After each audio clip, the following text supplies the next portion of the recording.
Oh, Madison, this feels so good. What was that, Jeremy? Sorry? Welcome back to Chroma Colors and How To with Davroe. Today we're going to be putting in the Violet Haze in Jeremy's hair.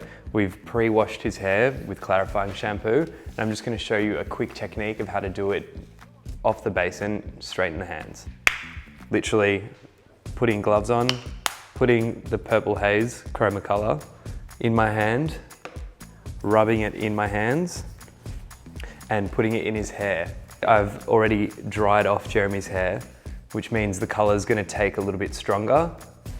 If we'd left it a little bit wet, it would have diluted the color, but we really want to show off the purple as opposed to making it look like it was just toning his hair.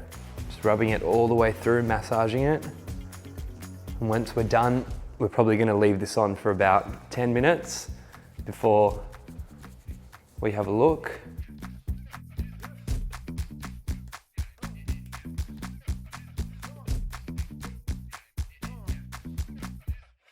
If you want, you can also massage your client's head. Very sensual, be gentle. And you can already see the blonde's gone. So now that we're over here at the basin, we've waited for the 10 minutes. We're going to rinse out the Violet Haze from Jeremy's hair and finish it off with a conditioner to seal the color in. And now that we've finished drying Jeremy's hair off, we're going to have a nice little feel how conditioned and moisturized his hair feels now that it's become a violet haze. Thank you for watching.